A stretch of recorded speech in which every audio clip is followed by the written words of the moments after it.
Hello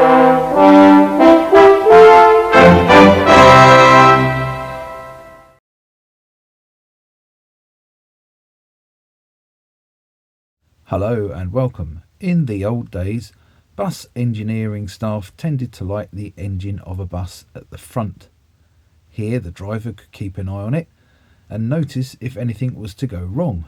The engine could be naturally cooled by the ram effect of air flowing over it while the bus was moving, and the drive from the gearbox was normally straight through to the rear axle with no need for complicated things such as angle drives or mitre boxes. And then in the late 1950s the Leyland Atlantean happened, and this had the engine situated at the back. In line with many designs when they first come out, there was an awful lot of teething problems with the early Leyland Atlanteans, and this did little to endear the type to all the fleet engineering staff, especially the engineering directors. Next to appear in the rear engine designs was the Daimler fleet line.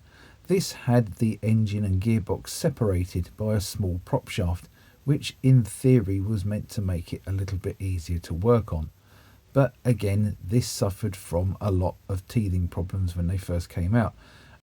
And again, the engineering staff were not impressed with this rear engine model. They wanted the engine back at the front where it could be under the observation of the driver and cooled by the natural airflow of the engine. And again, the type suffered from reliability issues, which did little again to endear it to engineering staff, who were still firmly in love with the front engine buses. In 1958, Guy Motors unveiled the Wulfrunian, which was a front-engined double-decker bus. It was also powered by a Gardner 6LX engine, so in theory, or on paperwork at least, this was the answer to all those fleet engineers' dreams. A front-engine bus that was powered by a Gardner engine. Interestingly as well, the Wulfrunian was actually marketed when it was launched as a concept bus for one-man operated double-decker buses. Now, in those days there were no one-person operated double-decker buses. In fact, there were no one-man operated double-decker buses either. We had to wait a fair few years before it was made legal in the UK. The idea having the entrance at the front, on the Leyland Atlantean at least, was for the driver to supervise the loading and unloading of the platform, leaving the conductor free to collect fares within the bus.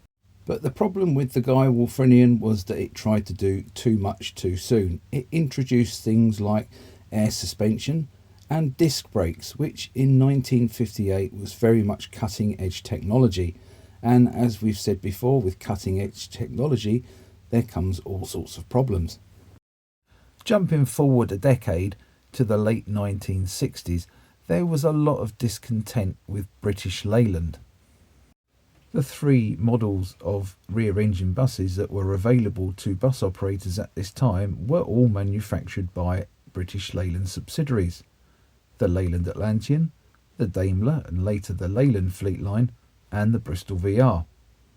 Much to the annoyance of bus operators, British Leyland dominated the market, and they had adopted a take it or leave it attitude, and there were problems with spare parts and also after sales service. Around this time too, British Leyland had announced its Leyland National project, which was to be a fully integrally built vehicle. Now, it was not just the bus operators who were miffed with British Leyland, it was also the bus bodybuilders and other manufacturers who weren't under the Leyland umbrella. Long established coach building companies such as Northern Counties, East Lancs, Alexander and MCW faced competition from Leyland like they'd never faced it before. And as I've said in my previous videos, it was because of all this that other such models, such as the Dennis Dominator, the Metrobus and the Foden NC, were all launched by rival companies to British Leyland. However, in 1973 there was another rival. Volvo was founded in 1927 in Gothenburg in Sweden. The name Volvo coming from the Latin phrase for I roll. And although Volvo cars were seen in the UK with the Volvo Amazon in the 1960s, commercial vehicles hadn't made an impact. The first lorry that Volvo tried to introduce into the UK in the 1960s was a bonneted model, which meant it was very hard to tailor up with a suitable trailer to keep it within the maximum vehicle lengths at the time. In 1967, two former road hauliers, Jim McKelvey and Jim Keedon, set up Ailsa trucks to import Volvo chassis into the UK. The first lorry that Ailsa sold and was registered for the road in 1967 was this Volvo F8630 tractor unit. In 1971, Ailsa Bus was set up as a subsidiary of Ailsa Trucks to import Volvo bus chassis. In 1972, Volvo acquired a 75% share in Ailsa Trucks and set up an assembly plant in 1973 in Irvine in Scotland. This company would eventually become Volvo Trucks UK, whilst Ailsa Bus would go on to become Volvo Bus Great Britain. In 1971 they decided to launch their first PSV chassis, and this was the Volvo B58, which was a direct competitor to Leyland's very successful Leopard coach and bus chassis. Like the Leopard, the B58 could be bodied as a bus or a coach, but the B58 is the story for another day, isn't it? And I will do a video on that at some point in the future. After the launch of the B58, thoughts turned towards a double-decker chassis to compete with the likes of the Atlantean, the Fleetline and the VR. However, while they were all rear-engined, Volvo decided that this was going to be a front-engine design.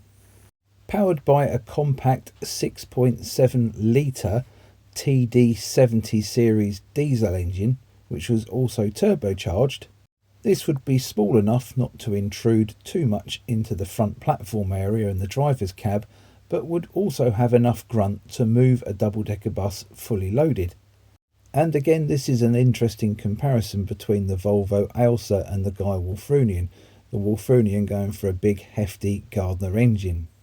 With the engine mounted at the front, the natural ram air effect, as I've mentioned before, could be used to efficiently keep the engine cool. Again, as I mentioned previously, there would be no need for complicated gearboxes and angle drives, making the vehicle easier to maintain. The engine would drive through a semi-automatic self-changing gears gearbox, although there was a later option for a Voith fully automatic gearbox to be fitted, and they did sound incredibly nice, I must admit. And all this was fitted in a very strong chassis that was fitted with a perimeter frame, this being Volvo's nod for safety. Safety having been up on the list of Volvo's priorities since virtually the 1920s when they started manufacturing. The chassis was provided with leaf spring suspension, although later models did have air suspension fitted.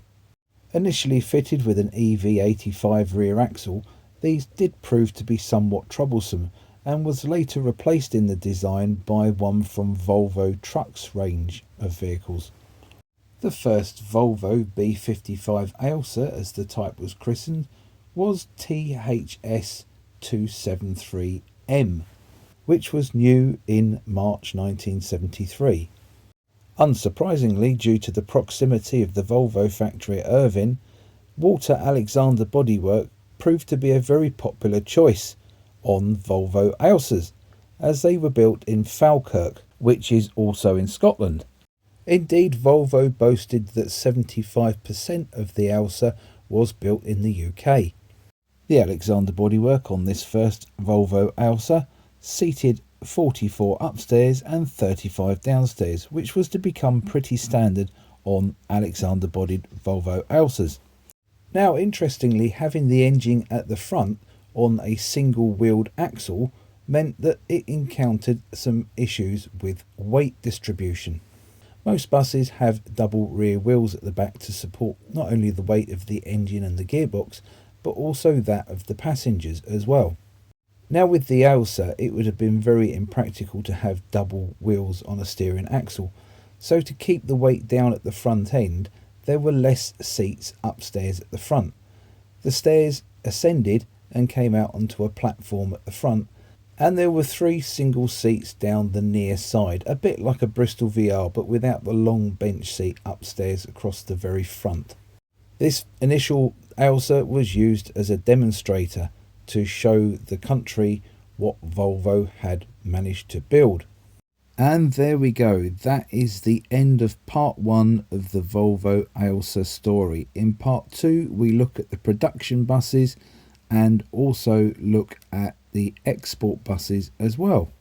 I do hope you enjoyed this video. If you did, please like and share it. And don't forget to subscribe to my channel so you don't miss part 2 of the Volvo Ailsa story when it's released. Thanks very much for watching and supporting my channel. Take care. Bye for now.